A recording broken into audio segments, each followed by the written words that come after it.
Comenzamos. Muy buenas tardes a todas y a todos. Bienvenidos una vez más al debate de la NAU de la igualdad.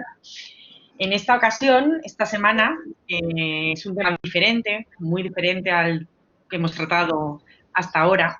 En concreto me refiero a la presentación de un libro, como es, lo tengo aquí, lo voy a enfocar, el Manual de Derecho Constitucional con Perspectiva de Género, ¿no? Una vez más, agradecimientos a la Unidad de Igualdad porque se dedica a hacer semana tras semana prácticamente masa crítica entre las personas de la Universidad de Valencia, pero también en la ciudadanía, para poco a poco ir entendiendo cada vez más el momento en el que vivimos, ¿no? Y el porqué de tantas reivindicaciones como hacemos en las calles, y a qué responde y contextualizar todas estas reivindicaciones, ¿no? Por tanto, muchísimas gracias a la Unidad de Igualdad. Mi agradecimiento igualmente a las ponentes de hoy, que ahora las presentaré, magníficas y que han hecho un trabajo pionero y estábamos comentando hace un momento. Y, por supuesto, mi agradecimiento también, no solo a las ponentes, sino que creo que entre el público igual está una de las coordinadoras, Mercedes Iglesias, y si hay alguna autora se lo traslado igualmente, el agradecimiento, y a la diputada de Igualdad, que la he visto también entre las diferentes camaritas, mi agradecimiento para asistir y bienvenidas a todas. El público de hoy es muy especial porque aparte de parte de la ciudadanía, como siempre, o de la comunidad universitaria, tenemos ahora en concreto al estudiantado, ¿no? Estudiantado de la Universidad de Valencia y creo que también de Latinoamérica, a quien doy la bienvenida igualmente y mi agradecimiento por conectarse. Yo creo que es uno de los debates, diría yo, me atrevería a decir, a lo mejor en mi calidad de profesora, ¿no? Y de Derecho, pero que yo creo que es uno de los debates más importantes que se van a dar en la NAU de la igualdad, por la razón de que se habla principalmente al estudiantado, que creo que es algo importantísimo, y además porque se va a hablar y se va a poner sobre el tapete a la ley de todas las leyes, la Constitución, ¿no? En este caso la Constitución española, y se va a analizar y a dar una nueva versión de razones del porqué de esta versión de Constitución con una perspectiva de género. En nuestro estudiantado ya lo conoce porque han dado o están dando ahora sus primeros pasos en constitucional. La Constitución es la ley de todas las leyes, es donde se establece, yo no soy constitucionalista, pero de una manera muy básica, como procesalista sí que puedo decir que es donde se establecen todo, ¿no? El marco donde una sociedad debe reflejarse, donde se refleja nuestro poder ejecutivo, legislativo y judicial, y por tanto es el marco básico y clave a partir del cual definir cómo es el modelo. Por tanto, si esta Constitución se hizo de forma ajena a la perspectiva de las mujeres, y esto es así porque la Constitución es del 78, y para que os hagáis una idea, hasta el año 70 no tenemos la primera mujer fiscal, hasta el año 69 no tenemos la primera mujer jueza, por la simple razón de que no estaba permitido que las mujeres estuviesen en ese ámbito de poder. Por tanto, no estaban en el legislativo, no estaban en la constituyente y no estaban en ninguno de los poderes ni ámbitos de poder que podía decidir cómo tenía que ser este modelo de constitución, por tanto, o este modelo de sociedad. Por tanto, es importantísima la visión que se va a dar hoy, que tiende a deconstruir ese marco, ese contrato social, que es en definitiva también una constitución, pues lo va a deconstruir para hacer ver que si no estaban las mujeres, no tiene la perspectiva de la mujer y cómo se debería redactar este nuevo acuerdo para que incluyera el 50% de la sociedad en definitiva, ¿no? El derecho tiene mucho que ver en todo esto, claro, el derecho ha sido el legitimador de todo lo que ha ocurrido, hemos estado fuera del ámbito de construcción de este modelo de la sociedad, es porque el derecho lo ha legitimado, es algo que también estoy convencida que va a salir por activa y por pasiva en el debate de esta tarde, y creo que el estudiantado le va a encantar el poder darse cuenta, que es importante darse cuenta que las desigualdades que todavía hoy reivindicamos son desigualdades generadas y reguladas y protegidas desde el derecho y también desde la Constitución. Por tanto, es importantísimo el trabajo realizado por estas autoras, a las que doy mi agradecimiento como jurista y como feminista para, pues eso, pues porque yo, por ejemplo, que me dedico a estudiar el derecho de acceso a la justicia, el tener un anclaje constitucional con perspectiva de género me facilita muchísimo el poder luego desarrollar los derechos que a mí me tocan desarrollar, ¿no? Entonces, mi agradecimiento como jurista y como ciudadana por toda la labor que habéis hecho, ¿no? Bien, procedo a presentar a las ponentes de hoy. En primer lugar, presento a la profesora Asunción Ventura, coordinadora de la obra, junto a la profesora Mercedes Iglesias, de la Universidad de Salamanca. Asunción Ventura es profesora de Derecho Constitucional de la Universidad Jaume I de Castellón. Forma parte del Consell Jurídic Consultiu de la Comunidad Valenciana y además ha dirigido, muy importante, la gestación de este gran trabajo que se presenta hoy, ha dirigido la Red Feminista de Derecho Constitucional. Recientemente ha sido galardonada por la Consellería de Igualdad y Políticas Inclusivas con el prestigioso premio Isabel Ferrer en defensa de los derechos de las mujeres. La profesora Ventura hablará de la génesis de este manual, metodología e ideas que proceden de su gestación, para su gestación.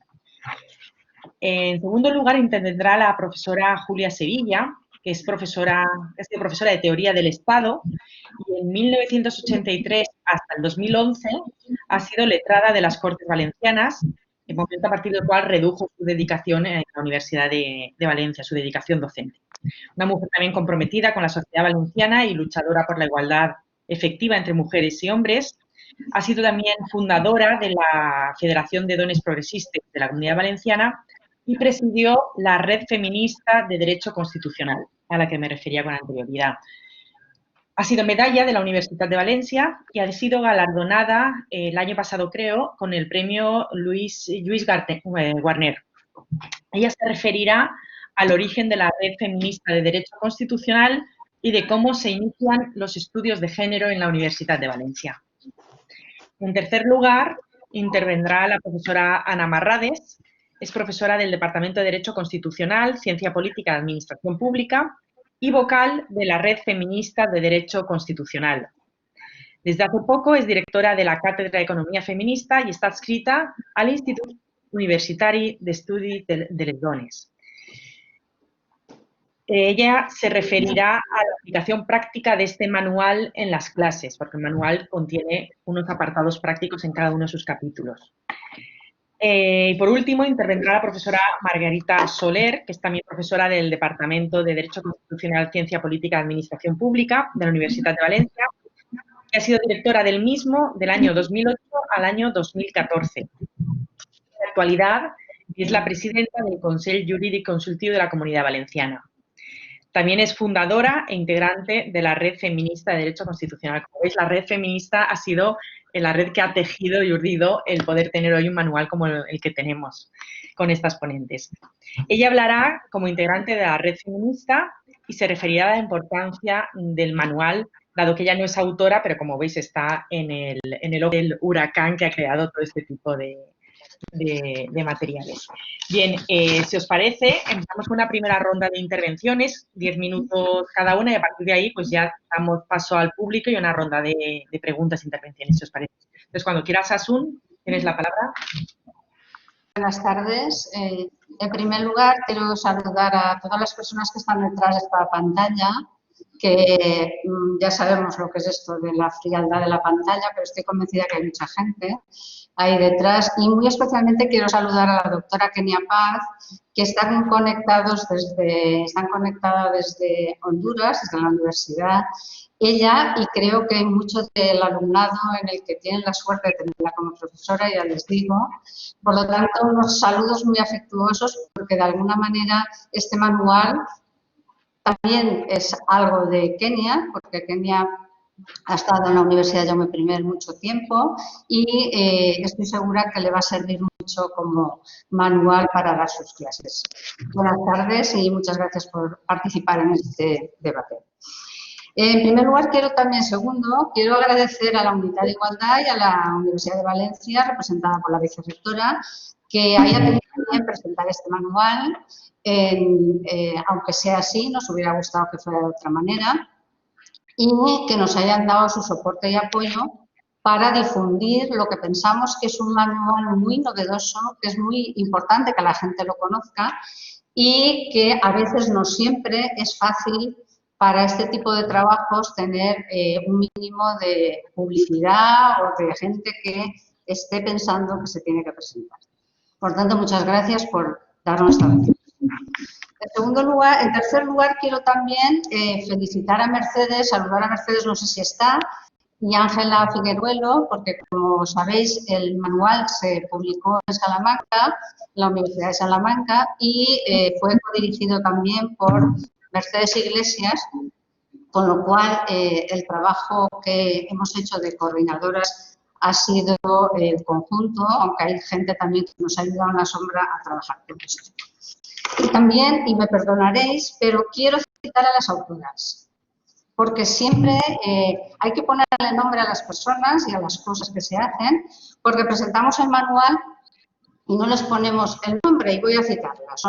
Son 20 autoras y las voy a citar. No voy a decir de qué universidad, pero para que se hagan idea, están representadas 20 universidades del Estado español, con lo cual hay una pluralidad de universidades que han aportado también a través de su profesorado su sapiencia en este manual.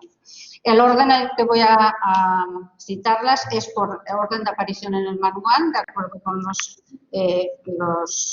lecciones que han preparado cada uno. Arantxa Campos, Rosario Tur, Ana Marrades, Julia Sevilla y Octavio Salazar.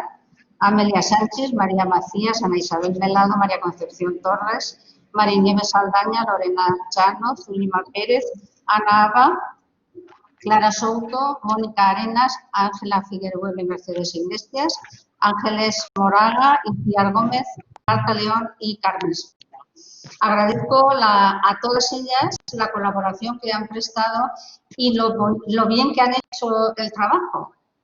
Luego explicaremos un poco el contenido, pero la verdad es que, como decía antes Elena, ha sido un trabajo muy didáctico, muy pedagógico y yo creo que además muy novedoso por la metodología que ahora les explicaré. ¿Cómo nace el manual? Luego seguramente Julia lo explicará, pero el manual nace por las enseñanzas que las profesoras de la red, básicamente, hace muchos años que están impartiendo docencia desde la perspectiva de género y nunca se había plasmado en un manual. Las componentes de la red hacían mucho trabajo de investigación, publicaciones, etcétera, pero realmente no habíamos entrado nunca en el ámbito de publicar un manual en el ámbito de la docencia, porque aunque parezca mentira, el ámbito de la docencia ha estado muy cerrado. Lo de dar clases no para las mujeres, pero lo de hacer manuales sí para las mujeres, ¿no? Entonces, de alguna manera sí que teníamos interés en que esto, finalmente, esta docencia impartida durante mucho tiempo, se plasmara en un manual. Y finalmente, en una reunión de la red, se tomó la decisión de que se publicara el manual y aquí tenemos el primer volumen y seguramente a principios del año que viene saldrá el segundo volumen dedicado a los derechos. La metodología que hemos utilizado para la elaboración del manual es básicamente como las que conocen el manual tiene 5 bloques dentro de este primer volumen en el que se analiza el constitucionalismo español, las fuentes del derecho, los órganos y poderes del Estado y la organización territorial del Estado desde una perspectiva de género, yo diría que feminista, ¿no? Que esto aclara un poco también las cosas, porque ahora todo es género, ¿no? Todo lo que se habla es género, desde una perspectiva feminista. Eso significa que en el marco teórico que se analiza en cada una de las lecciones, hay una parte que digamos que es el análisis de cualquier manual, ¿no? Cómo se analiza el Estado, cuáles han sido las concepciones del Estado y la posición de la teoría crítica feminista, jurista, en la que interviene y explica qué significa el Estado liberal, por ejemplo, qué significa el Estado social y qué significa el Estado democrático, la ausencia de las mujeres y toda la teoría elaborada con respecto a esto por la teoría jurídica feminista. Con lo cual, el manual no es que no hable del Estado, sino que habla del Estado y además introduce toda esta todo este debate de lo que es la teoría crítica feminista. Incluye cada una de las lecciones que trata cada uno de los temas, incluye además de este tratamiento, una práctica para que las profesoras o los profesores que utilicen este manual puedan en clase hacer ese tipo de práctica, ¿no?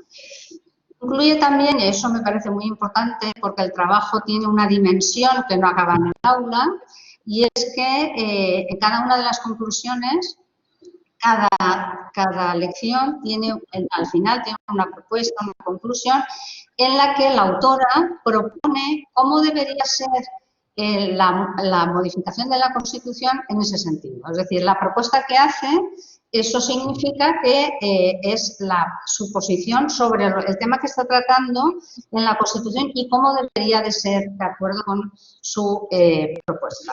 Con lo cual, como digo, el manual no acaba en el aula, sino que el manual puede servir, no lo sé cuándo, porque cada día lo vemos más lejos, la reforma constitucional, pero puede servir en algún momento para que el Poder Legislativo, que es en definitiva el que va a elaborar una reforma de la Constitución, pueda tener propuestas concretas sobre el contenido de la propia Constitución. También cada lección tiene una bibliografía básica y además también tiene una relación de legislación y jurisprudencia tanto nacional como internacional, ¿no? Y en eso acaba cada uno de los temas.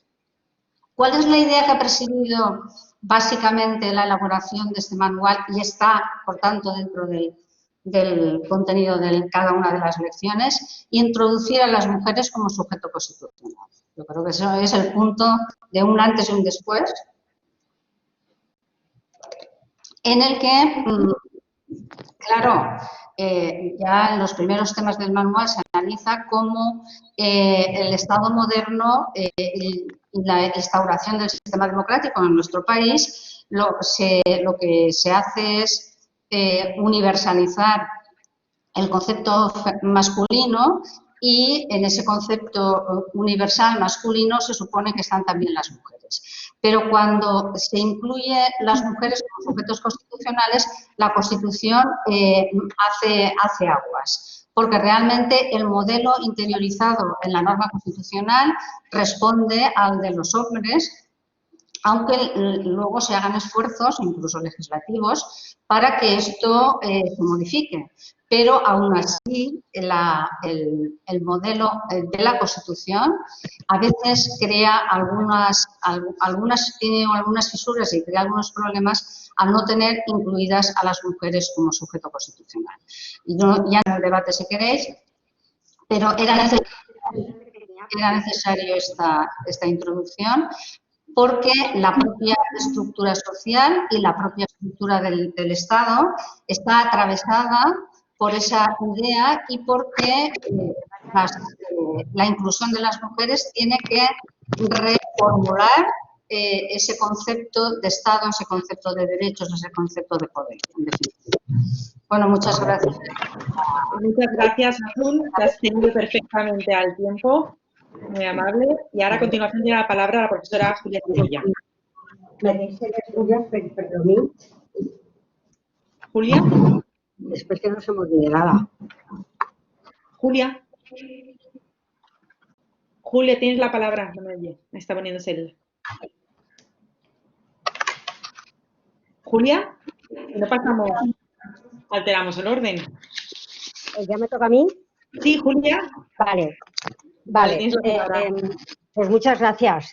Yo también creo que, y Marc se acordará, y todas nos acordaremos de algunas amigas de Hispanoamérica. De hecho, tenemos a María Eugenia Solís, abogada, defensora de los derechos humanos, con la que compartimos espacio en Ecuador, que se acordará seguramente Rosana. Y también está Rosana Arroyo, con la que hemos estado en Ecuador en diferentes ocasiones, Mar y yo, con motivo de hacer de colaborar al anteproyecto de ley de igualdad que se hizo de acuerdo con la nueva Constitución que se aprobó. y también estuvimos con ella en Costa Rica. Al resto de las mujeres que están y hombres que pueden estar escuchando en este momento, por supuesto, les dedico un cariñoso saludo y espero que cuando acabemos se den cuenta de la importancia, cuando acabemos las 4, se den cuenta de la importancia que tiene tener un manual de derecho constitucional. A mí, aparte de que voy a contar lo de la red, que sí, quería hacer como una especie de consecuencia práctica de la importancia de tener este manual, como ha explicado Asunción Ventura, de tener un manual en las facultades de Derecho. Todas hemos sido testigas de estos días, este fin de semana, de la decisión de una jueza en relación a las visitas de un niño que un niño tenía que hacer a su padre, que está preso en la cárcel, que su padre está condenado por maltrato, lo tenía que llevar el abuelo, tenía que hacer un viaje largo, etcétera, etcétera.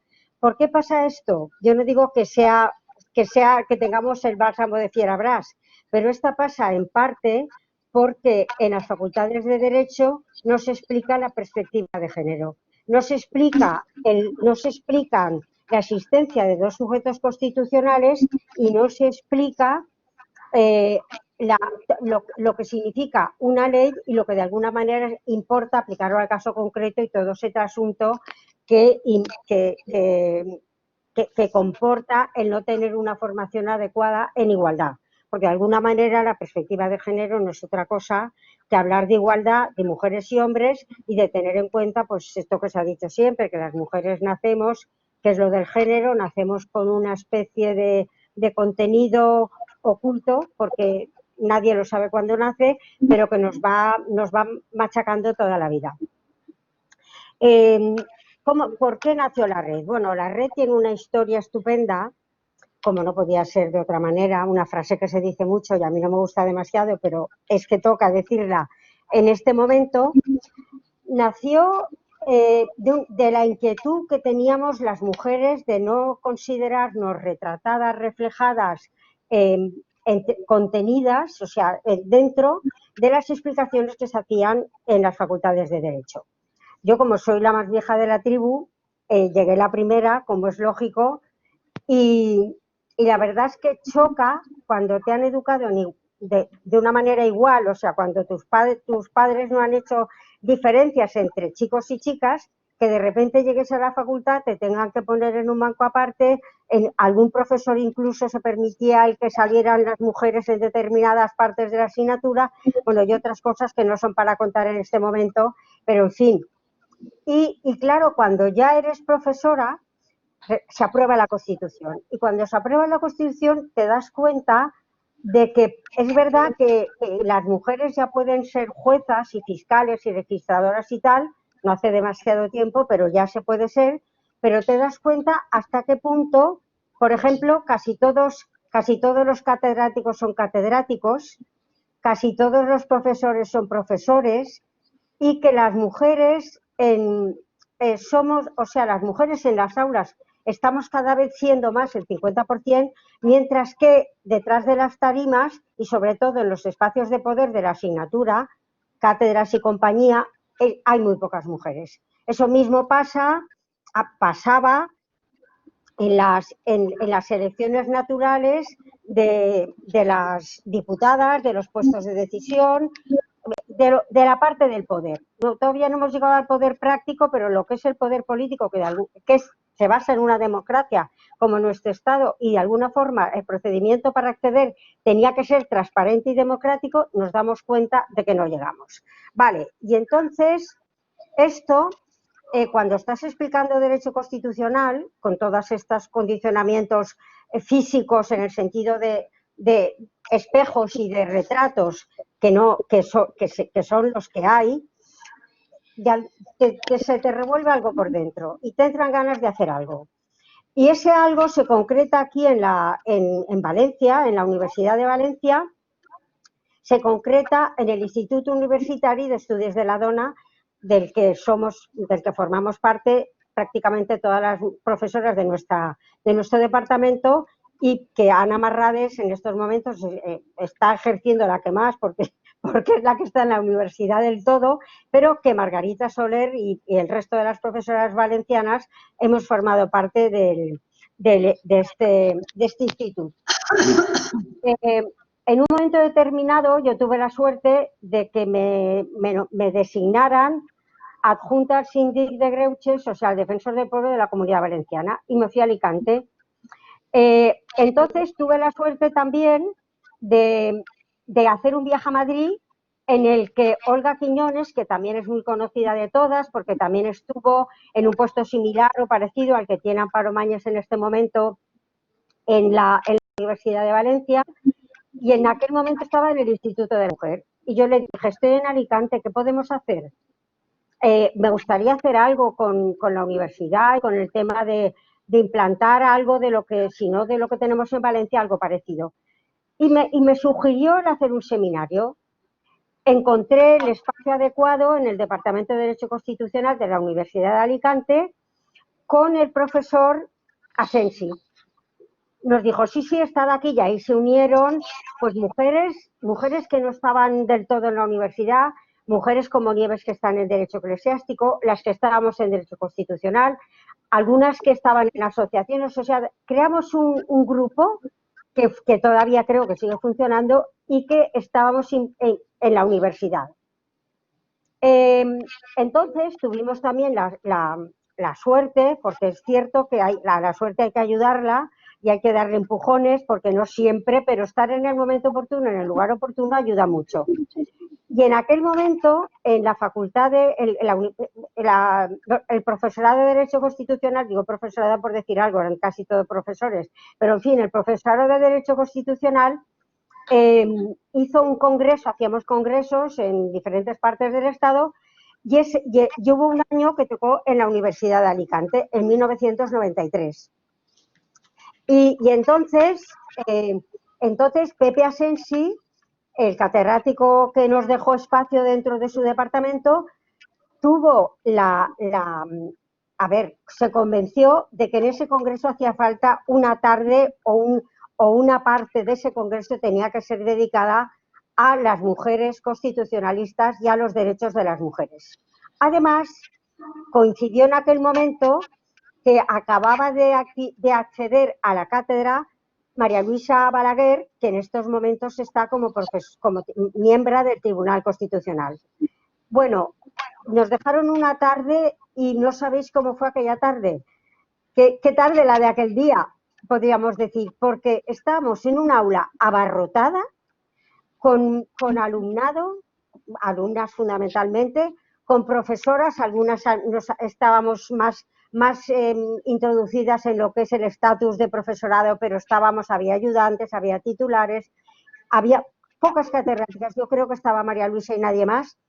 Dos mujeres que en estos momentos son muy fuertes dentro de bueno, todas somos mujeres fuertes dentro de la asociación, pero dos mujeres que han sido nombradas esta tarde estaban de parto.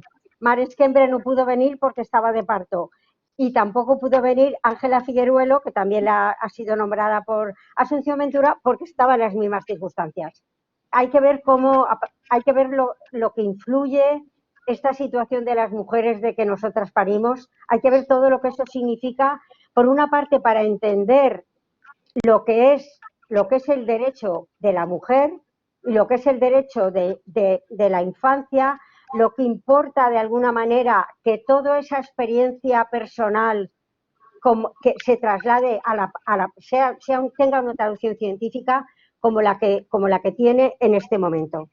De ahí nació, empezamos a ir configurándonos, a adquirir más fuerza, más seguridad, y nació finalmente empezamos a hacer reuniones en un pueblo que se llama Biar, porque hubo un convenio entre la Universidad de Alicante y la Universidad de Alicante con el Ayuntamiento de Biar para promover un curso de verano. Disculpa que haga de mala, pero tienes 2 minutos para que el tiempo. Bueno, vale, voy a hacer 2 minutos rápidos. Bueno, para que ese año pudiéramos nos dieron a nosotras la oportunidad de hacer un seminario. Y de ahí nos dimos cuenta, aparte de hablar entre nosotras, las personas que asistieron como alumnado, nos dimos cuenta de que hacía falta una red.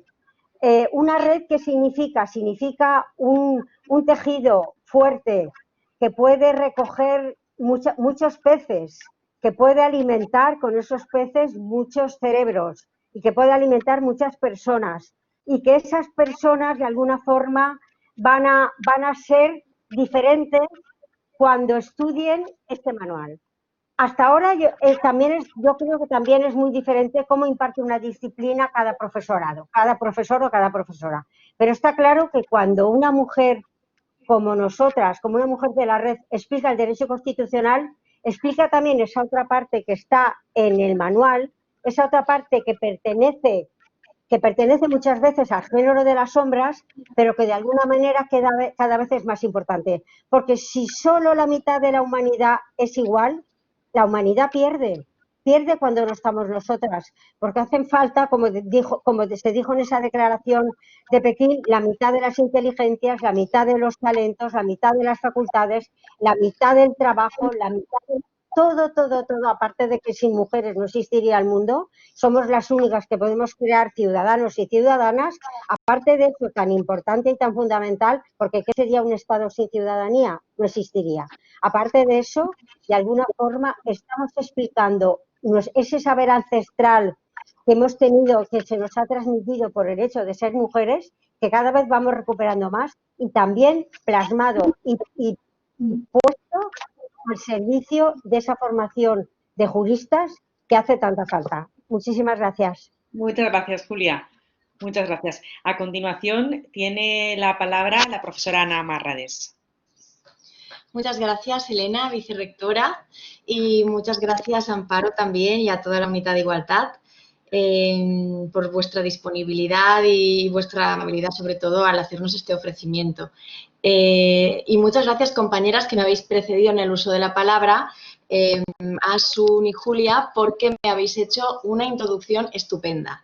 De la que yo tomo ahora tiro del hilo, y mi cometido ahora aquí a continuación va a ser explicar algunos ejemplos, algunos elementos prácticos de qué es esto de enseñar y aprender el derecho constitucional, en concreto aquí el derecho constitucional 1, con perspectiva de género. De manera que yo ahora voy a hablar sobre todo hacia el alumnado, que sé que estáis presentes de varios sitios, especialmente al alumnado de primero, aquellos y aquellas estudiantes que os habéis unido, que tenéis una inquietud por ver qué es esto. Quienes estéis en mi clase ya os lo he ido explicando, y lo que voy a hacer es centrar de alguna manera pues estos ejemplos en las 4 grandes partes o temas que ocupan la materia de Constitucional 1. Por un lado, la teoría del Estado, la teoría de la Constitución, el sistema de fuentes del derecho, también las instituciones sobre todo, y bueno, un poquito también al final ese derecho autonómico que sobre todo se ve reflejado en la normativa de igualdad. Bueno, pues en primer lugar, ese primer bloque, que es la teoría del Estado, tan importante para comprender después el derecho que se aplica en un Estado y nuestro ordenamiento jurídico y nuestro sistema de fuentes, tiene una serie de aspectos que explicamos siempre en Constitucional 1. Y entonces lo que habría que preguntarse es, tradicionalmente a nosotras nos han explicado la teoría del Estado desde la teoría clásica del derecho. Por ejemplo, nos han explicado los elementos constitutivos del Estado. Para que haya un Estado, pues se dice como elementos básicos, tiene que haber un pueblo, nación, tiene que haber un territorio donde reside esa nación, y tiene que haber un poder, un tipo de poder que se ejerce. Pues bien, ¿qué aporta el derecho constitucional con perspectiva de género? Pues algo tan sencillo como, por ejemplo, cuando la teoría del Estado nos explica qué es la nación, qué es el pueblo, qué es la ciudadanía, parece que quiere decir que está pensando en todas las personas, pero eso no es así. El derecho constitucional con perspectiva de género explica que la sociedad se estructuró en dos esferas, o se explica en dos esferas, una la pública y otra la privada. Los hombres fueron asignados a esa esfera pública, las mujeres fueron asignadas a esa esfera privada, para desarrollar las dos funciones principales que tenían como cometido la función reproductiva y las funciones del cuidado. Entonces, claro, por realizar esta función, las mujeres quedaban excluidas de la esfera pública. Por lo tanto, no participaban de ninguna tarea de representación, no participaban de la función política, no participaban de ninguna función pública. Y lo que es peor, y está en la esencia de todo eso, no eran consideradas sujetos de derecho. Entendamos lo que eso significa. Esto viene conectado también al segundo elemento, cuando se explica lo que es el poder y se nos explica esa evolución del poder a lo largo de la historia.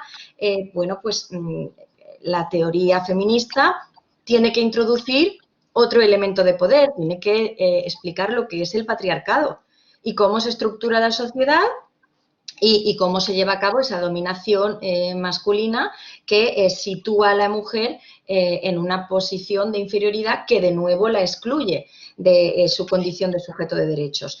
Entender lo grave que es y lo importante que es introducir esta perspectiva, porque si no estamos teniendo un conocimiento sesgado. De manera que cuando evoluciona y vamos explicando hasta llegar al Estado constitucional contemporáneo y tenemos que explicar ese pacto fundacional o ese pacto de Estado que está incompleto porque las mujeres no formaron parte del mismo, como dice María Macías, o la explicación que os he dado antes tan estupenda que hace Arantxa Campos sobre los elementos del Estado. Bueno, pues llegamos a unas declaraciones de derechos, que siempre nos cuentan las declaraciones de derechos del hombre y del ciudadano, pero no se nos explica que hubo una mujer que se llamaba Olympe de Gouges que hizo la Declaración de los Derechos de la Mujer y de la Ciudadana para poner de relieve la importancia que tenía ese olvido y esa exclusión. A mis estudiantes ya les he explicado qué le pasó a esta mujer, ¿no? Como consecuencia de eso. Bueno, pues ella, otras mujeres como Mary Wollstonecraft, tantas mujeres que escribieron obras importantes sobre reivindicación de los derechos de las mujeres que han sido olvidadas, no solamente en cuanto a contenido, sino en cuanto a visibilidad de las mujeres y sus contribuciones en los trabajos de la teoría del Estado, de la teoría jurídica. Todo eso se ignora, todo eso se invisibiliza si no se aporta esta visión o esta perspectiva de género, o feminista, mejor dicho, como ha dicho la profesora Ventura, que hay que matizar y hay que empezar a acostumbrarse a recuperar el término feminista. En segundo lugar, tengo que hablar del lenguaje. Junto con la profesora Julia Sevilla también y el profesor Octavio Salazar, participé en el capítulo correspondiente al lenguaje. Es un capítulo transversal, porque el tema del lenguaje es transversal, tiene que ir permeando todos los estudios, todas las investigaciones, porque el lenguaje masculino, ya sabéis que el español, todas las lenguas romances vienen de, bueno, pues comparten esa singularidad que parece ser que el masculino tiene que ser genérico, englobar a toda la humanidad, a toda la población. Ya sabemos que eso no es así. El masculino genérico, ese que estamos tan acostumbradas porque es nuestra tradición, invisibiliza a las mujeres, no las reconoce. Y claro, esa forma de ignorancia o de olvido hace que no se refleje su participación en la sociedad. Por tanto, es importantísimo que el derecho también recupere el uso de ese lenguaje no sexista. Siguiendo con el otro bloque importante del derecho constitucional 1 son las fuentes del derecho. En este manual de derecho constitucional, como decía la profesora Ventura, se explica todo el programa de derecho constitucional 1 y se explican todas las fuentes del derecho. Ahora bien, se tiene que hacer, como dice la profesora Concepción Torres, mención de un derecho antidiscriminatorio. Ese derecho discriminatorio del que ella está hablando, también la profesora Nieves Saldaña, hace que las normas jurídicas tengan que presentarse con esa nueva visión. No solamente todo el marco, todo el acervo normativo, sino también el acervo jurisprudencial. La jurisprudencia también es una fuente del derecho. Y esa jurisprudencia sin perspectiva de género, sin perspectiva feminista, puede ser tremenda, dramática. La profesora Elena Martínez conoce muy bien toda la jurisprudencia de violencia de género, por poner un caso que es algo como muy llamativo. ¿Qué sería o qué es esa jurisprudencia? Esas sentencias en temas de violencia de género, como hoy decía la profesora Julia Sevilla, también en un artículo muy interesante que ha publicado. ¿Qué ocurre con esa jurisprudencia? ¿Qué ocurre con ese derecho que no incorpora la perspectiva de derecho antidiscriminatorio? Puede producir unas consecuencias dramáticas en las personas. Por otro lado, y ya por último, creo que me queda poco, ¿no, Elena? Para terminar, tengo que hablar del bloque de las instituciones. Las instituciones, tanto las instituciones del Estado como después también las instituciones, en este caso, de la Comunidad Valenciana, es una parte del núcleo duro y fuerte del derecho constitucional 1. Y estas instituciones, todas se explican exactamente igual como en cualquier manual, completamente con todas sus partes y apartados, pero dándole esa perspectiva. ¿Cómo? ¿De qué manera? Pues empezamos, que si cogemos el poder legislativo, la institución por excelencia es el Parlamento, son las Cortes. Bueno, pues ¿cómo se forma ese Parlamento? ¿Qué composición tienen que tener las listas electorales?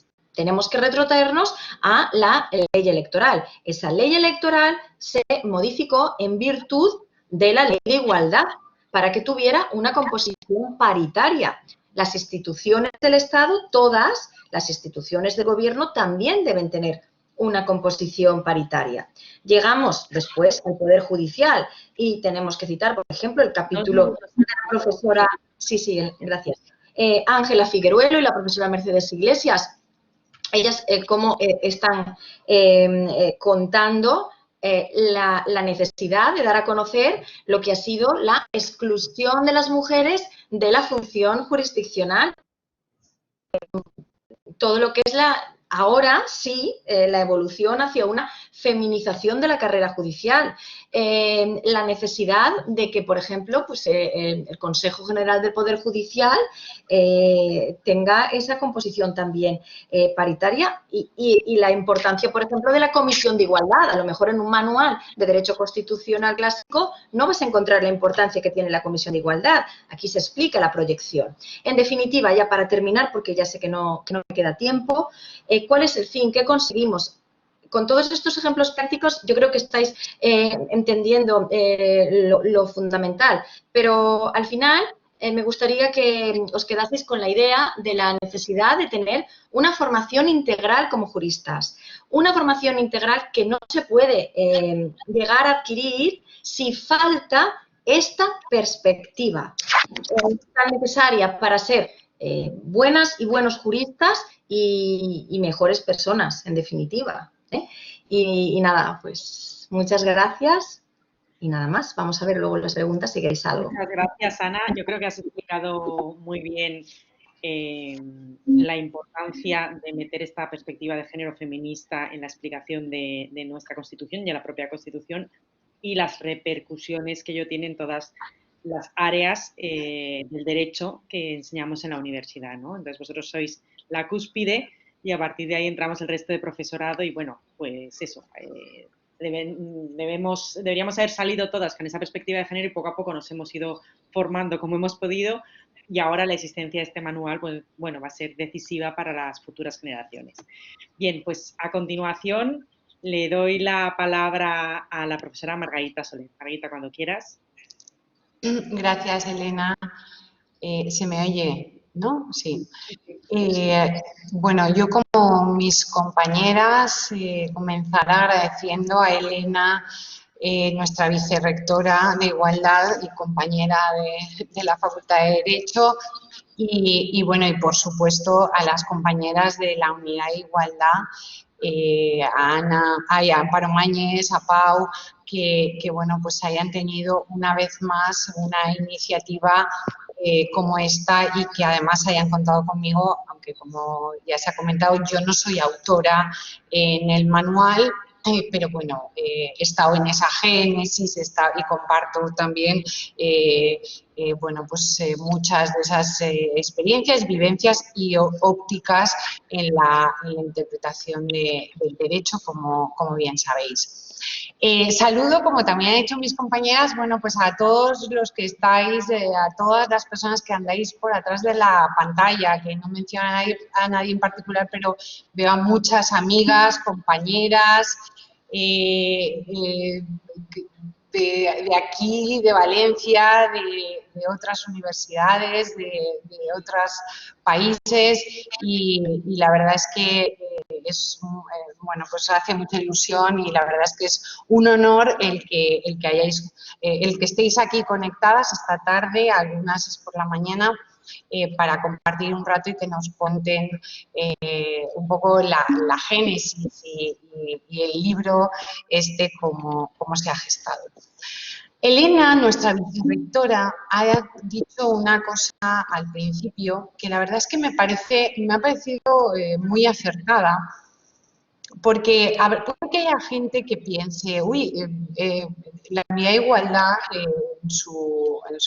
que es muy activa en la organización de actividades por y para la igualdad y de todas las cuestiones más candentes que hay en los grandes debates que están generados en nuestra sociedad y en los que está afectada la igualdad, son muy activas. Puede que haya gente que efectivamente haya pensado, uy, una presentación de un manual en este contexto. Y la verdad es que por eso quiero destacar lo que ha comentado la vicerrectora, porque me ha parecido súper acertado, porque efectivamente hacemos muchas cosas, las propias profesoras que trabajamos desde la perspectiva de género, no solo en derecho constitucional, sino en otras áreas de conocimiento. Efectivamente, hacemos muchas actividades y publicaciones, las que publican mucho, o seminarios, congresos, investigación en definitiva, pero que son las que normalmente se plasman en este tipo de mesas o de webinars o de seminarios cuando nos veíamos y nos tocábamos, pero no los manuales. Y claro, la importancia de un trabajo como este, de un manual, yo creo que también la coordinadora, una de las dos coordinadoras del libro, Asun Ventura, cuando intervino lo ha manifestado. Claro, la importancia de la introducción, o sea, de la presentación de un manual como este, no significa la mera presentación de un libro, no es la mera presentación de un manual, significa que por primera vez en un ámbito como es el del derecho, se están plasmando las investigaciones que con una determinada perspectiva se vienen haciendo desde hace mucho tiempo. Por tanto, esta sería una primera consideración. El manual, se ha dicho en varias ocasiones, está planteado como un manual al uso. Es decir, es un manual de los que gastamos los profesores y las profesoras y de los que gastáis los alumnos y las alumnas. Y, por tanto, también en ese sentido animo al adquirir el manual, como se suele hacer en cualquier presentación también de un libro, porque además tenéis versión papel, versión online, muy económica. Y digo un manual al uso en el sentido que, como ha explicado Ana, contiene los temas que se estudian en derecho constitucional. ¿Qué es lo que cambia? Cambia la perspectiva. La perspectiva de género, que muchos y muchas, pero sobre todo muchos y algunos colegas en el ámbito del derecho y en particular del derecho constitucional, creen que de manera equivocada, desde mi humilde forma de verlo, y creo que a mi humilde forma de verlo, avalada por la normativa y por la ciencia, están planteando que la perspectiva de género es una ideología. Y lo habréis oído en muchas ocasiones, que la perspectiva de género es una ideología. La verdad es que creo que hay que ayudar a que salgan del error estas personas que están cometiendo esa barbaridad científica, porque la perspectiva de género lo que es una metodología. Es una metodología que además, como digo, está avalada por las leyes de ciencia, por las normativas universitarias, y lo que pretende esa perspectiva es que con una determinada metodología lo que permite es identificar, cuestionar, valorar la discriminación, las discriminaciones que se producen, las desigualdades y el por qué en la construcción del derecho las mujeres han quedado históricamente excluidas y cómo el derecho puede mejorar en ese sentido. En ese artículo al que antes Ana Marrades hacía alusión, que ha publicado hoy Julia Sevilla, que os lo recomendamos, como veis, todas lo estamos citando, os lo recomendamos. Julia hace referencia a que, bueno, viene a decir algo así como que una cosa son las normas y otra cosa es la jurisprudencia, y la jurisprudencia es consecuencia de lo que se enseña, de lo que se aprende. Y ella en ese artículo viene a decir como que con esos símiles que solo a Julia se le ocurren, viene a decir que si fuese algo que se aplica de manera matemática, bastarían los ordenadores. Y por lo tanto, yo a esa frase que ya Julia decía de bastarían los ordenadores, yo añado, sobrarían las facultades, sobraríamos las profesoras y los profesores, porque si uno lo único que tuviese que aprender son artículos de leyes o artículos de las constituciones, pues bueno, pues mucho dinero al Estado le ahorraríamos a las familias, quebraderos de cabeza a las facultades y sobraría la labor que se hace. Porque, claro, la importancia de esa metodología, que ya digo que permite la identificación de problemas, hace que bueno, podamos avanzar en el derecho. Estos días pensaba, sabéis que ha fallecido Ruth Bader, la jueza del Supremo, y entonces se me ocurrió volver a ver, que está en una cadena de estas, una cosa de estas Netflix, o una cosa de estas, es una plataforma, la película Cuestión de Género, y que por cierto también recomiendo. Y bueno, yo creo que ahí se ve bastante claramente o indirectamente, a lo mejor no tan claramente, que en realidad los avances en cualquier campo y en el campo del derecho más que nada, porque el derecho son las reglas de juego para cualquier relación social para la vida en sociedad. Esto a veces a los alumnos de ciencia política que lo del derecho les parece como algo ajeno, o alumnos de cualquier otra materia que no sea propiamente de derecho, siempre les decimos, no, esto es las reglas de juego para poder empezar a hablar. Pues en esa peli que digo, Cuestión de Género, que seguro que muchas habéis visto, se transmite eso, que en realidad los grandes avances de la sociedad, las grandes conquistas de los derechos se adquieren a partir de aplicar otra perspectiva a las normas, porque efectivamente nosotros tenemos normas que alguien podría pensar, bueno, el derecho es aprenderse una serie de normas y a partir de ahí aplicar esas normas y ya está. Pero precisamente la interpretación, la perspectiva, para lo que sirve es, para entender que efectivamente la ciudadanía de las mujeres no ha sido considerada originariamente a la hora de elaborar esas normas. Y que en cualquier caso uno o una a la hora de interpretar el derecho, de aplicar el derecho, tiene que pensar en todos los sujetos y en todas las situaciones que se pueden llegar a producir, porque si no vas a generar situaciones absurdamente injustas. Y de eso precisamente es de lo que se trata el derecho. Antes decían, bueno, y como ella es de Consell Jurídic, que comente también algo de para qué serviría esta perspectiva. Margarita, 2 minutos, siento hacer de mala, 2 minutos. No, es que no voy a hablar ya más de 2 minutos. Que digo, ¿para qué sirve en una aplicación práctica? Bueno, pues una aplicación práctica en esta institución, por ejemplo, de la que formamos parte, Asun y yo, entre otros estupendos y estupendas compañeras,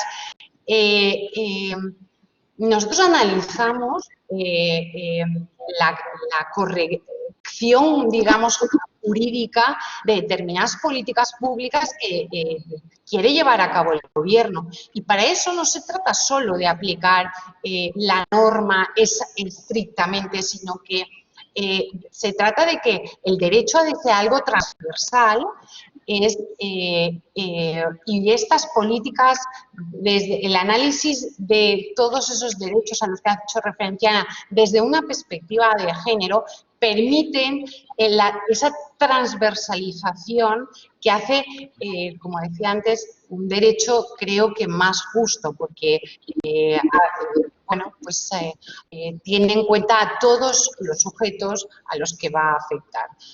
Lo dejo aquí y si luego continuamos, pues ya hablamos. Gracias. Muchísimas gracias, Margarita. Yo creo que también lo has dejado muy claro. Yo me uno a tu reivindicación contra la miopía, que pueda entender que esto es ideología, ni muchísimo menos. En derecho procesal lo vemos día a día, que una perspectiva de género, que es una metodología interpretativa, por ejemplo, de las pruebas, pues la declaración, por poner un ejemplo, que añada el tuyo, pues la declaración de una víctima, por ejemplo, si no se introduce la perspectiva de género, no se puede entender que una víctima de una agresión sexual no se defienda y se quede inmóvil ante una agresión sexual. Si introduces la perspectiva de género, puedes entender la situación de las mujeres, la vulnerabilidad ante las agresiones sexuales, el miedo que se tiene cuando se vuelve sola a casa. Puedes entender determinadas cosas que te hacen ver que una víctima de una agresión sexual pues haya funcionado de una determinada manera, ¿no? Pero eso, si lo tratas de forma plana y dices, ¿por qué no se ha defendido? Como si fuera un hombre, pues el resultado que te da es que acabas absolviendo porque no te crees a la víctima. Por tanto, esta metodología de trabajo importa y muchísimo. Bien, pues si os parece, creo que ya había una mano levantada. Voy a dar la palabra por si alguien quisiera preguntar y si no, pues yo tengo un par de preguntas preparadas para empezar el debate, ¿vale? Entonces, si queréis, abrimos un turno de palabra.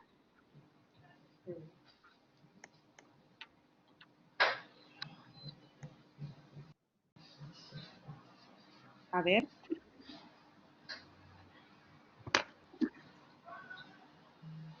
Pau.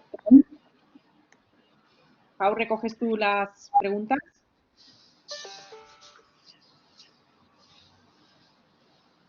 Pau. No parece que conteste Pau. Bueno, pues os parece. Yo había visto que Amalia, por ejemplo, levantaba la mano y demás, pero bueno, no sé si es que no te dan los micros. No hay nadie con la mano levantada. Sí, ha habido manos levantadas, por eso yo prefería, antes de empezar el debate, dar la palabra, pero bueno, Pau, Bueno, de las entrañas del sistema lo va solucionando, procedo ya a preguntar, ¿vale? Una de las cuestiones que el estudiantado cuando, o sea, le sorprende, ¿no? Cuando se habla de, que vosotros lo habláis en constitucional, pero lo hablamos cada uno de los profesores y profesoras desde nuestras áreas de conocimiento, también desde el derecho procesal, pues una de las preguntas que el estudiantado se hace es, ¿cómo puede ser, si tenemos un artículo 9.3 de la Constitución que dice que los poderes públicos tienen la obligación de remover todos los obstáculos que impidan la igualdad, ¿cómo puede ser que exista desigualdad si ese mandato es tan claro? ¿Cómo puede ser que hayamos llegado al año 2020 y sigamos hablando de una igualdad formal y no de una igualdad material? Y esto me imagino que será una de las cosas claves que explicáis en este manual de Derecho Constitucional con perspectiva de género, ¿no? Entonces, un poco lanzo la pregunta al aire y me gustaría que poco a poco me fuerais dando una visión poliédrica desde cada una de vuestras posiciones. Gracias.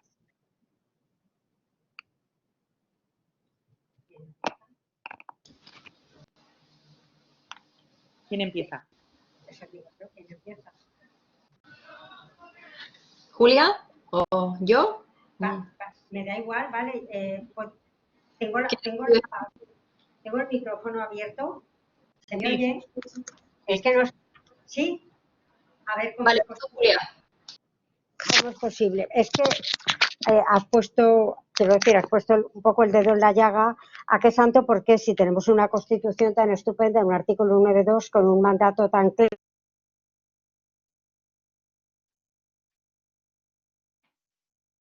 de entrada los hombres viven muy a gusto, han vivido, ahora yo creo que menos, han vivido muy a gusto con jerarquía. O sea, de alguna forma no necesitaban que nadie les reconociera los derechos.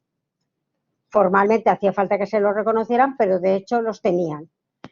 Este artículo es cierto que cuando se hace la Constitución, y eso lo hemos visto también leyendo los textos de los diarios de sesiones y cuando hicimos el libro de las constituyentes, en los que hablábamos de lo mucho y lo poco, lo mucho que hicieron y lo poco que en realidad significaba el que hubiera mujeres en la Constitución. Si te das cuenta, el poder legislativo, o sea, las cámaras legislativas son como un espejo de lo que los hombres piensan que tiene que ser la sociedad. Entonces te das cuenta como de ninguna manera, o sea, han cedido puestos si no ha sido de una manera obligada. No ceden, los hombres no ceden los derechos, ellos son los dueños, se consideran los dueños y señores y no necesitan nada más.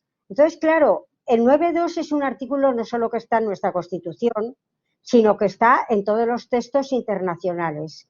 Luego, esto quiere decir que desde el momento que hace falta que una norma lo diga, es porque de una manera natural no se cumple. Y es muy sencillo, a los hombres les gusta, o sea, a todo el mundo en realidad tiene la tendencia a ser dueño, casi todo el mundo, o sea, es como una especie de instinto de querer mandar, de querer organizar, de tenerlo todo bajo control. Y no ya lo han dicho, o sea, han dicho como en las declaraciones de derechos, había mujeres por allí y mujeres que además hicieron las declaraciones contrapuestas o complementarias a las que ellos hacían y tampoco les dejaron participar. Porque el poder, ahí tenemos, por ejemplo, lo que es el mundo del capital. ¿Cuántas mujeres hay en el mundo del capital?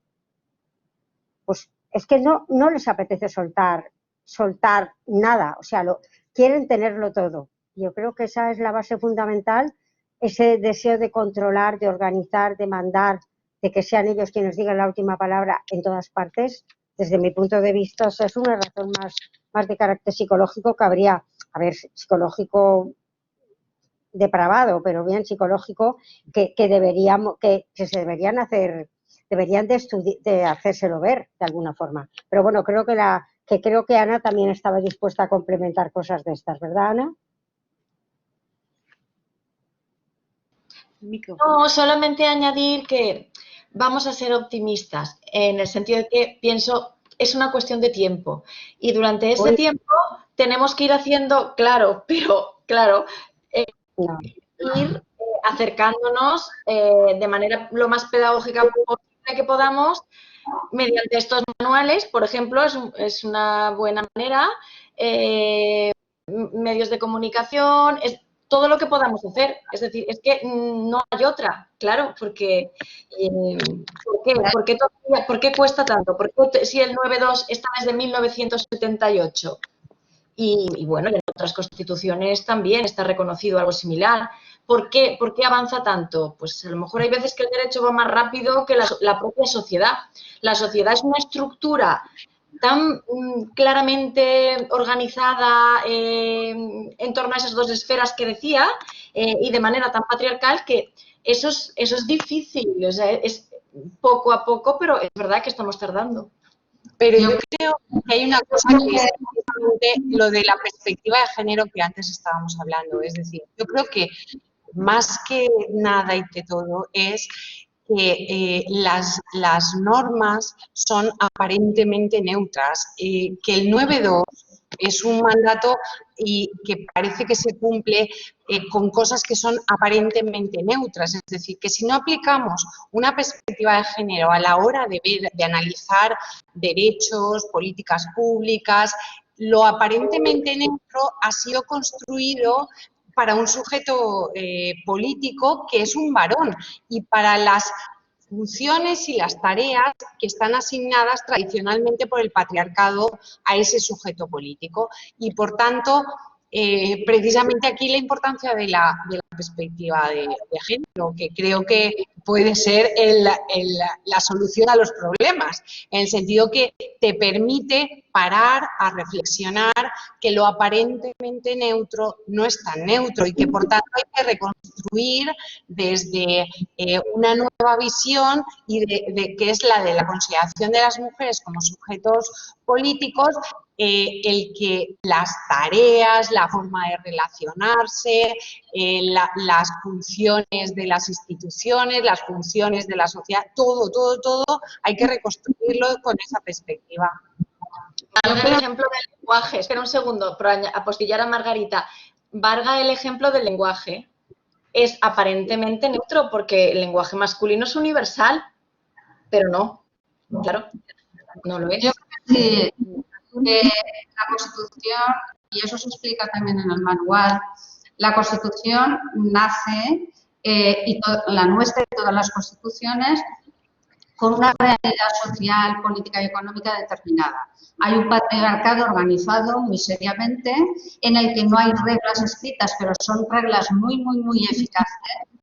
Y ese patriarcado que está sistemáticamente negando, primero, que las mujeres sean sujetos políticos, y está bien, además, su norma fundamental es que las mujeres sigan sometidas, impide que las leyes, no solo la Constitución, sino todo el ordenamiento jurídico, se ponga en marcha para modificar la realidad. Es verdad, y sabemos que no solamente las leyes son necesarias para ese cambio social, hacen falta muchas cosas, pero es verdad que hay una resistencia, y eso lo notamos todas las mujeres que trabajamos en esto, a la aplicación de esa normativa.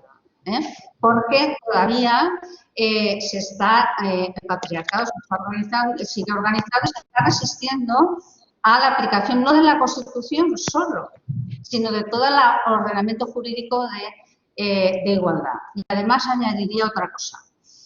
Nos hace falta, y por eso el manual va muy bien, que la gente que tome decisiones y esté parte de la aplicación del derecho en perspectiva de género.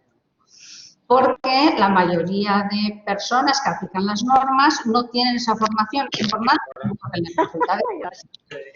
Entonces, yo creo que eso es muy importante, porque aplicar el derecho en igualdad no es saber solo que las mujeres y los hombres tienen que ser iguales, hay que afinar, y hay que afinar mucho, y hay mucha resistencia. Yo creo que sigue habiendo esa resistencia del patriarcado, que es una organización que no quiere perder el poder, como es normal también, ¿no? Los poderes, nadie deja el poder voluntariamente. Entonces hay que instrumentar políticas públicas, muchas políticas públicas, no solo para que se cumplan las leyes, sino para que la realidad social sea una realidad igual, porque hasta que eso no esté solucionado, cualquier norma va a ser aplicada de manera diferente a hombres y mujeres. Al oíros, me surgen otras dos cuestiones. Vamos a ver.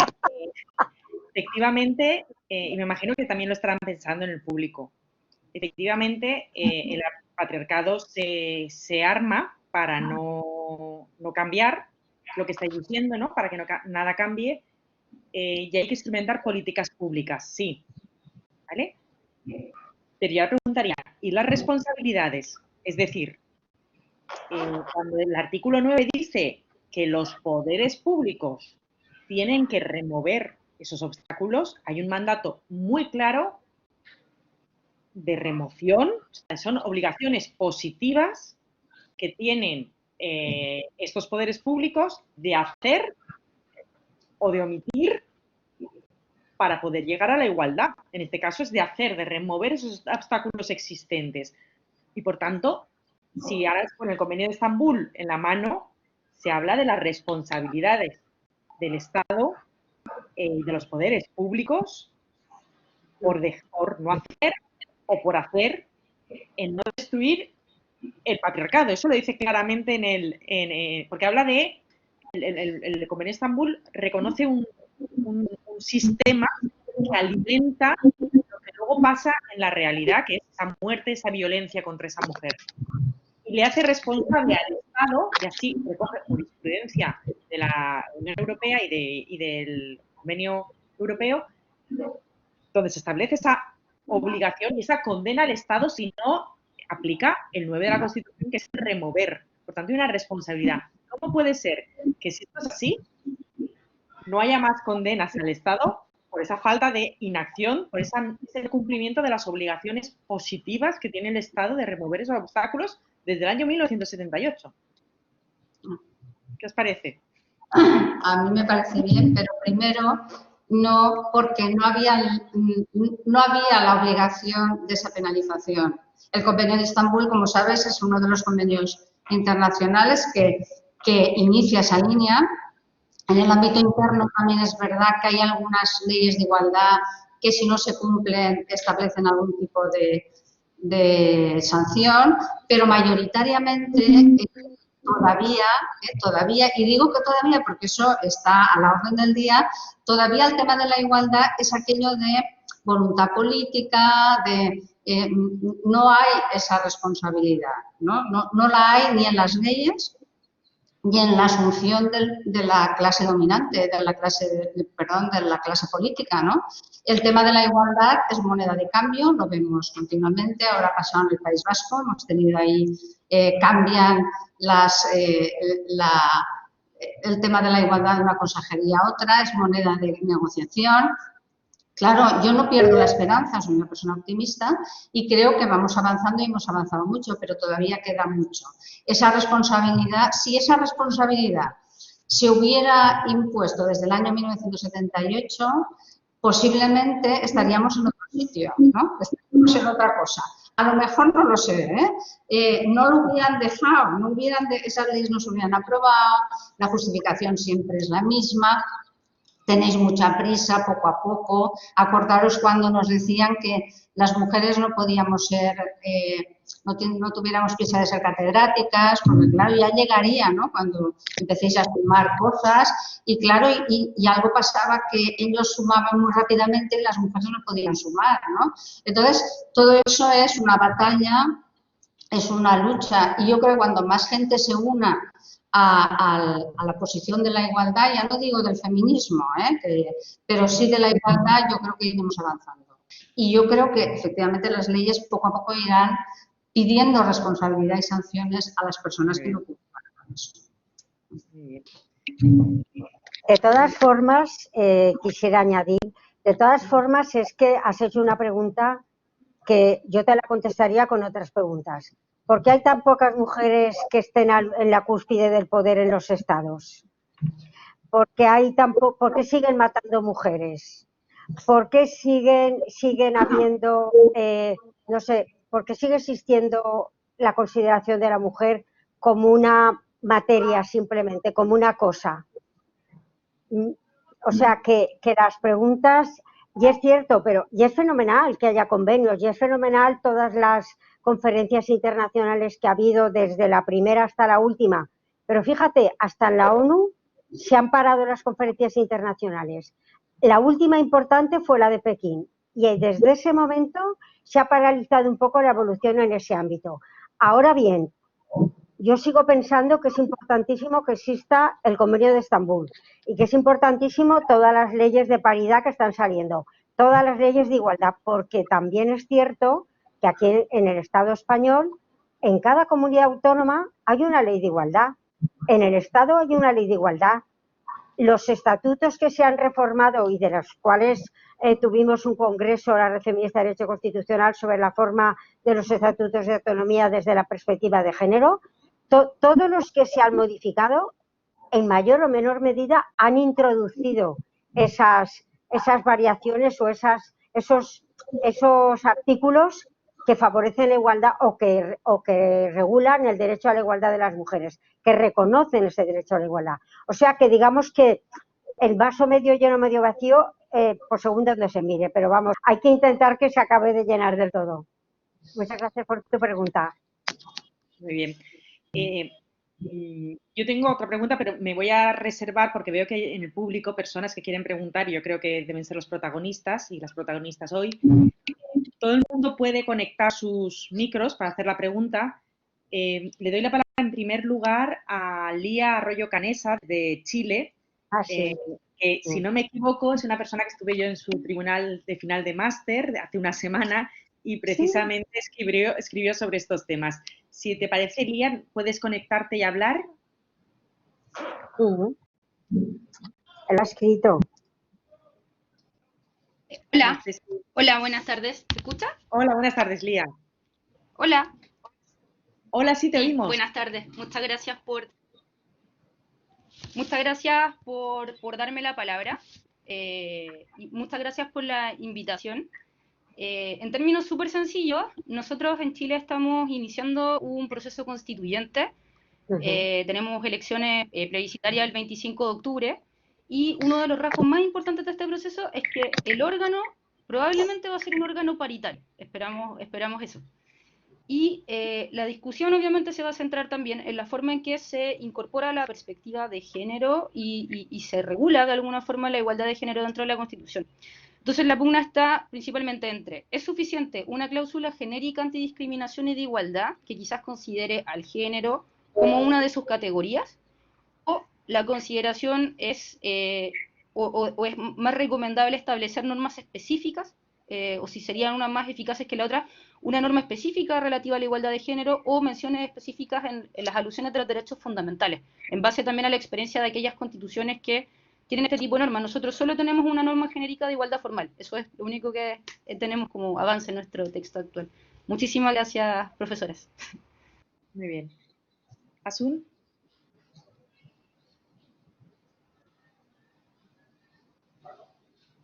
No se oye. Disculpar, había quitado. De entrada le digo que, desde luego, nuestra posición es que no es suficiente una cláusula genérica. Nosotras, en la propuesta de reforma constitucional, que hemos trabajado bastante, y hay algunas cosas publicadas que se las podemos comentar, proponemos modificaciones, o sea, la introducción del sujeto mujeres significa que desde el artículo 1 hasta el final, todo el articulado de la Constitución tiene que estar visualizado desde esa perspectiva. No solamente poner hombres y mujeres, mujeres y hombres, que es también lo que se lleva mucho ahora, sino que cualquier regulación que esté contemplada en la Constitución, porque de sus artículos, tiene que introducir y testar esa norma y ver qué impacto va a tener en la realidad de los hombres y las mujeres para cambiarlo. Y claro, eso es un proceso muy difícil, yo lo entiendo, creo que ningún proceso constituyente va a incluir eso, yo le animo a que lo hagan, pero es muy complicado porque hay mucha resistencia, pero realmente desde la teoría feminista y encontrará, si consulta el manual y el segundo que saldrá de los derechos, encontrará propuestas concretas en relación a los poderes del Estado, a la organización territorial del Estado, encontrará propuestas concretas que serían trasladables al texto de la Constitución en una posición inclusiva de mujeres y hombres en igualdad de condiciones. Muchas gracias. Creo que la profesora Ana Arrades quería decir algo a este respecto. Pues la verdad, Elena, es que prácticamente iba a decir lo que acaba de decir Asun. Yo le había contestado a Lía y de paso digo, pues contesto a Lía y le contesto a Amparo Peris también, porque es un poco lo mismo, que aparte de incluir esa perspectiva que tiene que estar en la Constitución, aparte, si además hay una ley de desarrollo que concreta todo, pues estupendísimo. O sea, por eso yo le había puesto las dos. Y sí, Amparo, estábamos trabajando en ello. Y estamos ahí, porque claro, esto es un proceso que es abierto, porque como hay tantas cosas, tantas vertientes y tantos temas que tocar, pues estamos en ello todavía. Pero no es una cosa que se acaba, porque, bueno, ¿qué más nos gustaría? Que ya se acometiera el proceso de reforma pronto, pero eso ya sabemos que va para largo. A ver, a mí sí que me gustaría comentar una cosa. Aquí nosotras no pudimos reformar la Constitución, o sea, ya la Constitución está cerrada, pero sí que hay la Ley de Igualdad y la Ley contra la Violencia de Género, son dos leyes que complementan de una manera bastante clara la Constitución. Sí, en Chile, que por cierto yo estuve hace poco, el año pasado, estuve allí también colaborando con una asociación. Si consiguen introducir lo que son los derechos de las mujeres desde la perspectiva de género, como está en nuestra ley de igualdad, la ley de igualdad del Estado, a mí me parece que sería muy conveniente y que es como un borrador, o vamos, un borrador no, la ley nuestra es ley, pero que podía servirles para que pudieran introducir estos derechos que no se pudieron introducir en su día en la Constitución. Y sobre todo, yo de entrada los introduciría, o sea, no me reduciría ni pretendería ir a mínimos, iría a máximos, porque para recortar siempre hay tiempo. No sé si... Hay una mano levantada de Ramón Armando Valera. Ramón Armando Valera. Sí, muy buenas.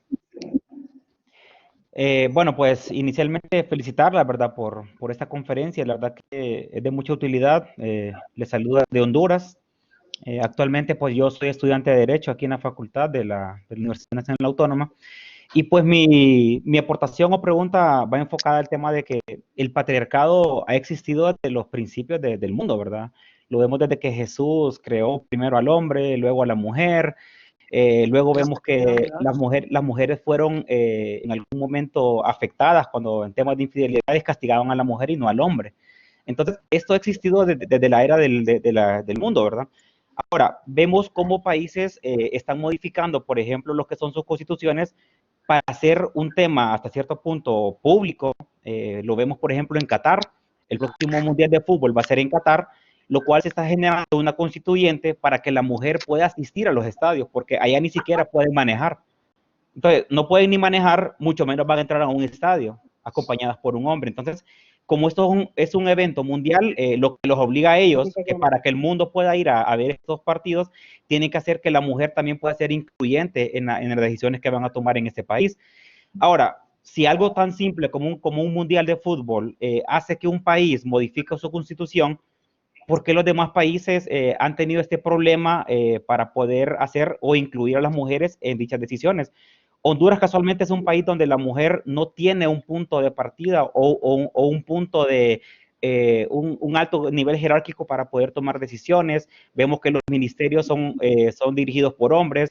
Nunca ha habido una mujer presidente. De hecho, en las últimas elecciones han intentado llegar a ese punto, pero no son, o sea, como que no tuvieran aceptación o la capacidad de decisiones para poder votar en este punto, ¿verdad? Entonces, mi pregunta sería, ¿qué más deberíamos de hacer países como por ejemplo el nuestro para hacer de que esto sí pueda ser posible? Porque actualmente no lo vemos en la realidad. Esa sería mi pregunta. Gracias, Ramón, por tu intervención. ¿Quién le contesta? Pues mira, hay una cosa, seguro que mis compañeras también quieren intervenir, pero hay una cosa que es súper importante y es que el tiempo y la evolución no cambian las cosas. Eso es lo primero que hay que tener súper claro. Esta cosa de no, que con eso no lo cambia.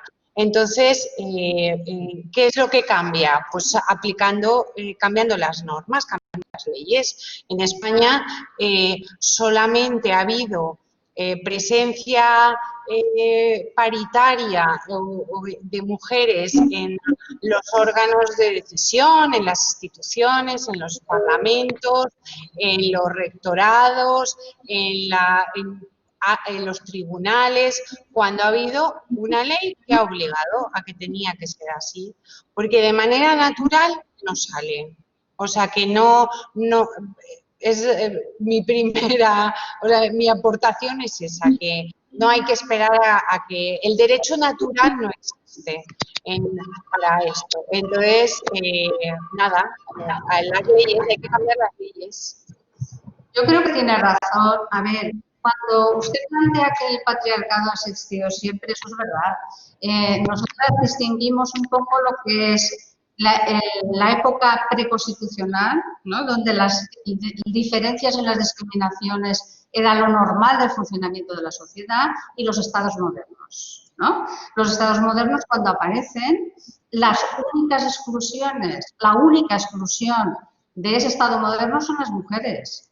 En toda la teoría si usted lee a Rousseau, lo verá claramente. Usted lea el contrato social de Rousseau y verá que allí parece que todos somos iguales, pero cuando se va a ver ese ciudadano que habla Rousseau en el contrato social, qué tipo de ciudadano es, lo verá, porque claro, en el Emilio él explica el papel del ciudadano Emilio y el papel de Sofía, que es la que tiene que cuidar a Emilio, satisfacerle sexualmente. Por tanto, las mujeres en este estado moderno hemos sido excluidas. Es verdad que el patriarcado ha existido siempre, pero el patriarcado se modeliza y se teoriza a partir del estado moderno.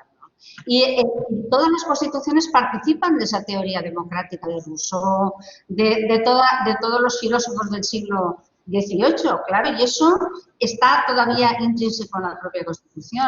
¿Hay que cambiarlo? Claro, tenemos prisa, nosotras mucha, pero ya sabemos que esto va lento.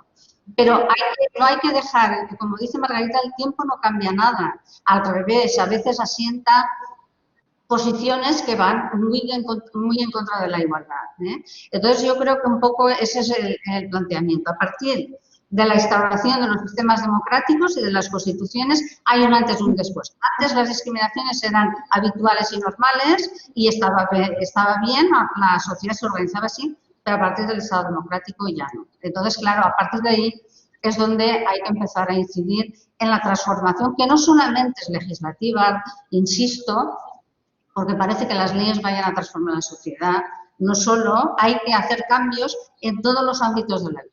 Entonces, necesitamos que las leyes, no solamente las leyes de los derechos, sino las leyes económicas, las leyes laborales, todo el espectro del ordenamiento jurídico esté atravesada por esa idea de la igualdad de hombres y mujeres. Hasta que no pase eso, difícilmente va a haber una igualdad real y efectiva, como dice la Constitución, claro. Gracias, Asun. Ana. Pues sí, por añadir, completar, a Margarita y a Asun, aunque ellas ya lo han dicho todo, pero yo estaba pensando cuando te escuchaba, Ramón, que es verdad, yo antes decía, pero hay que dar tiempo. Obviamente, como decían mis colegas, por sí solo no, tiempo, pero sin parar. Yo recuerdo cuando estuve en Honduras hace un par de años o 3, que justamente yo llevaba este tema en un máster de Derecho Constitucional y me llamó la atención porque verdaderamente sí que había muchas compañeras suyas, también estudiantes, pero también personas ya con oficios ya importantes en el país, muy por la labor. Entonces yo creo que esto es una cosa de no parar. De no parar con esto, no voy a decir nada. De no parar con esto y, sobre todo, Adiós, de hacer todo lo posible para que los hombres estén en la misma sintonía. Porque recuerdo la anécdota de un compañero suyo que me dijo, sí, esto que usted hace está muy bien y yo le valoro mucho su esfuerzo, pero yo quiero que mi hija sea como Sofía.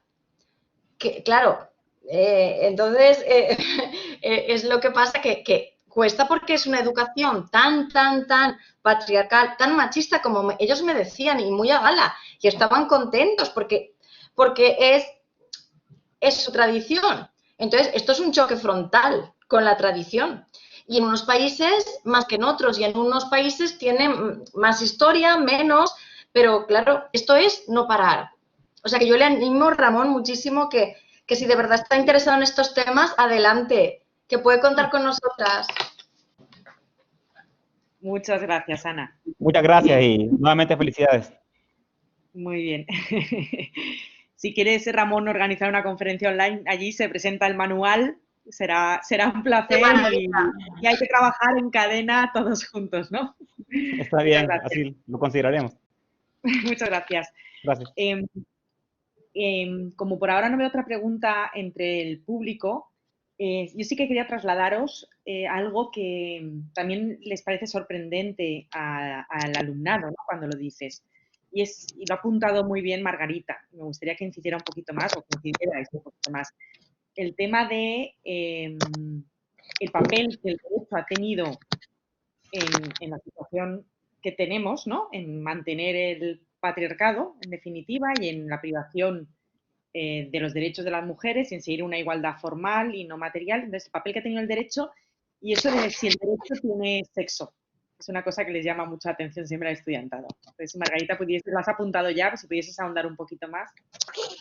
Sí, bueno, yo creo que eso es una reflexión y algo que todas nosotras, ¿no?, de Constitucional, Elena, como tú bien acabas de comentar, tú misma en tus clases lo mencionas, ¿no?, y que está un poco en el trasfondo de muchas de las reflexiones que aquí se han ido virtiendo, en el sentido que, todos sabemos y todas sabemos cómo se construye el derecho y cómo las constituciones actuales no permitirían normas que fueran discriminatorias, porque serían contrarias a la propia Constitución. Pero el problema es, a mí hay una cosa que dice nuestra compañera Maris Kembre, que muchas de las que estáis asistiendo hoy la conocéis y además es la presidenta de la Red Feminista de Derecho Constitucional, y ella cuando explica esto, yo a veces he oído el símil de un traje. Dice, esto es como cuando tú te tienes que acoplar a un traje que no fue pensado para ti. Nunca te acaba de encajar, es decir, los modelos, los criterios están pensados para una sociedad patriarcal en la que las mujeres cuidan y los hombres salen fuera, digamos, ¿no?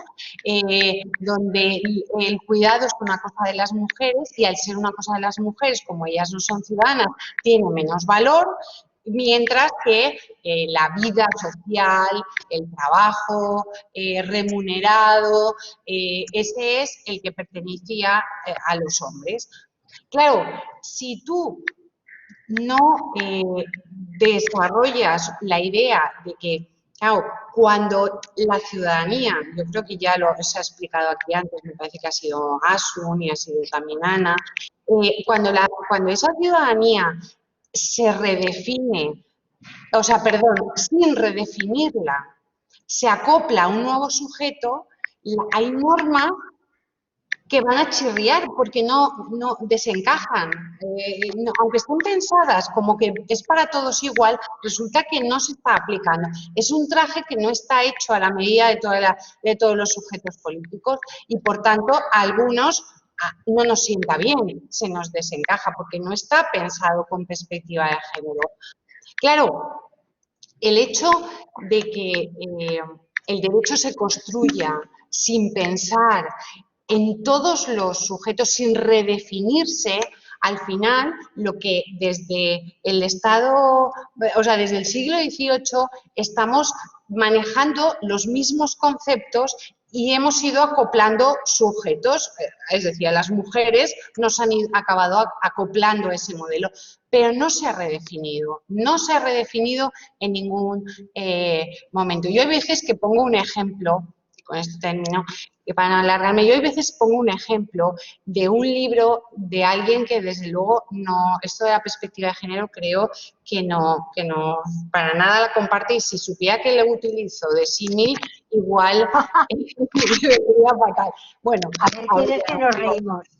García de Enterría, en un libro estupendo que se llama La lengua de los derechos, un libro muy bonito, que fue además su discurso de entrar en la academia, dice, y ya digo que a lo mejor algunas ya me habéis oído el ejemplo, pero siempre lo utilizo de símil, dice que con la Revolución Francesa hubo que renombrar las cosas, porque las relaciones de derecho resulta que tenían otros sujetos, que no había relaciones nuevas, porque acordaros que los súbditos pasaron a ser ciudadanos y, por tanto, él hablaba de, o sea, el título de ese libro que responde a su discurso de entrada en la Real Academia se llama La lengua de los derechos. Y dice que hubo que redefinir todo, que inventar un nuevo lenguaje.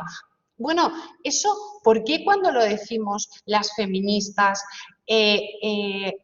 chirría tanto? ¿Por qué cuando se habla de... ¿Por qué chirría tanto si resulta que nada menos que un pope del derecho en este país como García de Enterría parece que lo entiende perfectamente respecto de otro símil? Bueno, pues nosotras queremos eso, ¿no?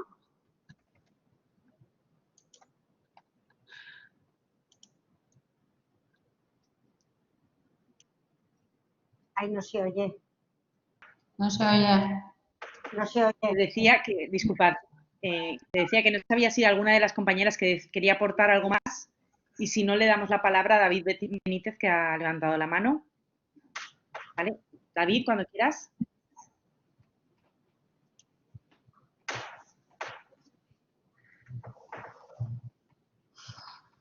David. Tienes que darle al micro que aparece abajo parpadeando. Un micro y una cámara. Creo que ha desaparecido. Igual le ha caído la... Ah, mira, sí, le ha caído. Un segundo por si quiere preguntar. A las 8 tenemos que dejar el debate, pero esperamos un segundo que entre por si quiere preguntar. No sé si queréis vosotras aportar algo sobre si el derecho tiene sexo o no tiene sexo. Hay un libro que se llama ¿Tienen sexo las normas? O sea, hay una reflexión que se hace sobre, que tiene, yo creo que es el título de un libro que se llama eso, ¿tienen sexo las normas? Es muy interesante, lo recomiendo. Claro que tienen sexo. Generalmente tienen sexo masculino. O sea que eso de tienen sexo lo vamos a encaminar hacia el sexo masculino, que son hasta ahora los que fundamentalmente han hecho las normas. ¿Tienen Pero sexo? quiere decir algo. Sí. Tienen sexo hasta el punto que la Ley de Igualdad estableció un instrumento que es el impacto de género, que lo que hace es estudiar, hay que estudiar antes de hacer la ley qué impacto va a tener esa norma en los hombres y en las mujeres. Porque claro, aunque aparentemente no tiene sexo la ley, como decíais antes, pero en la práctica, cuando se pone en práctica, resulta que coincide con el modelo masculino, lo del traje de Lowenstein, ¿no? Claro, si eres un hombre te va bien y si no, no. Entonces, por eso se crea un instrumento en la ley de igualdad que hace que todas las normas tienen que ir acompañadas antes de pasar por los trámites de su aprobación por un estudio que diga cómo están los hombres y las mujeres en ese ámbito donde la norma va a tener efectos e impacto y cuál es la decisión que dice esa norma para resolver esa desigualdad que hay en la realidad. Aunque luego no tenemos tiempo, ¿verdad, Marga?, de hablar de los impactos de género, que eso es un poco tal, pero es un instrumento muy válido porque, aunque no lo diga la ley, el instrumento nace y surge porque las leyes tienen sexo, claro que lo tienen. Claro, hay una orden de la Unión Europea que obliga a que las leyes estatales tengan, o sea, sean analizadas desde esta perspectiva, o sea, lleven un informe de impacto de género. Y esa ley estatal es de 2003, no, que luego, como ha dicho Asun, luego la ley de igualdad lo volvió a hacer. Y de hecho ha habido comunidades autónomas, como por ejemplo la comunidad andaluza, que ha hecho presupuestos, que es lo importante, dónde va el dinero, con perspectiva de género. Y creo que más, ¿eh? Yo recuerdo la andaluza, pero creo que hay más. Vale, pues ya antes de acabar, yo sí que me quisiera lanzaros una pregunta que solo se puede contestar desde el corazón y desde la cabeza, las dos combinadas. ¿Creéis que veremos una constitución redactada con perspectiva de género? Depende de la edad. de la edad de la persona. Yo desde la cabeza diría que no, desde el corazón diría que sí. Sí, me temía la contestación. Yo iba a decir como Julia, que dependía de la edad, pero ¿sabes qué?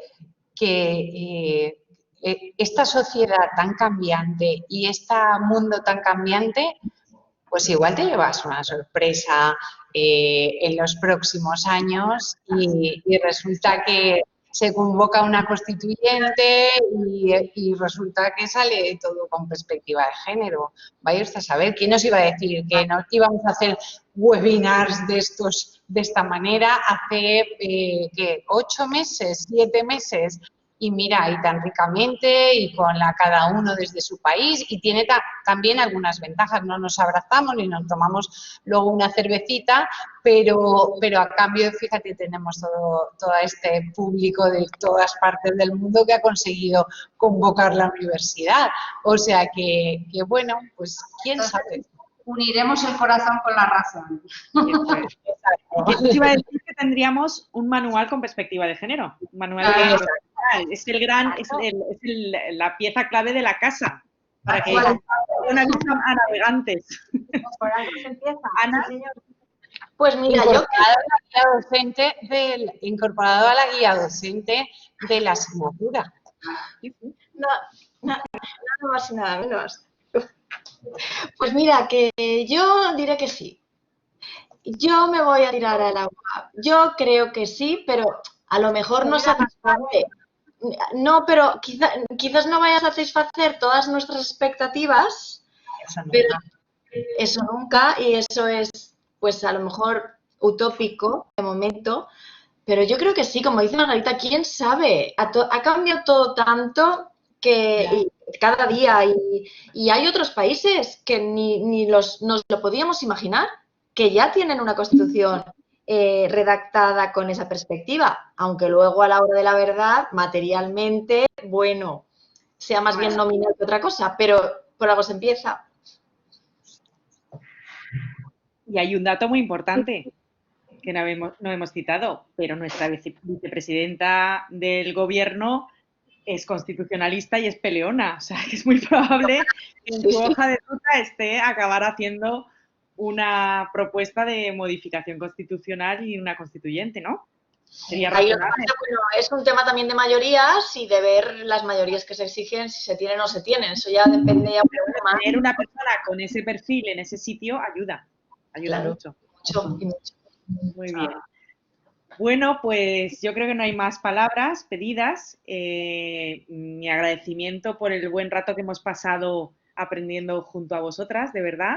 Yo creo que la gente lo está diciendo en el chat, está muy contenta y yo creo que deberíamos exportar esta misma formato pues al mayor número de universidades posibles, incluidas las de Latinoamérica, ¿no? Y al final pues generar esa masa crítica de la que hablaba yo al principio de mis palabras, donde se reivindique, bueno, pues que el primer paso para cambiar todo es tener una constitución ya adecuada al siglo XXI y al 50% de nuestra sociedad, ¿no? No sé si queréis añadir algo vosotras.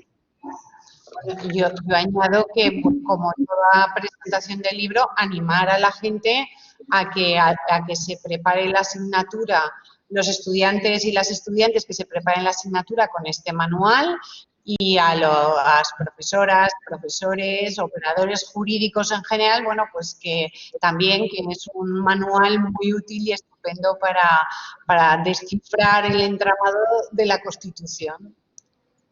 Muy bien. Bueno, ¿ibas a decir algo, Asun?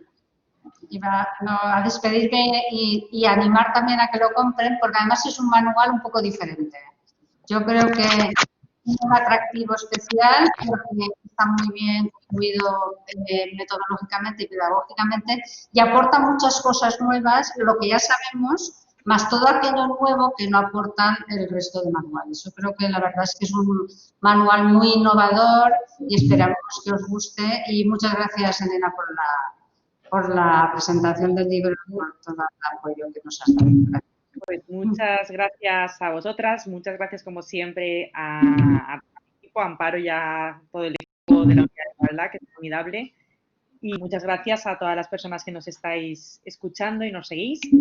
Bueno, pues hoy lo dejamos aquí, pero volveremos con más, pero no mejor, porque esta ha sido muy buena esta reunión. Muchas gracias. Y bueno, esto es televisivo. a todas y a todos.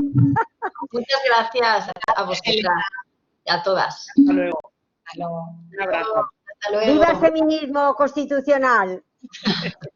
Un saludo. Un saludo.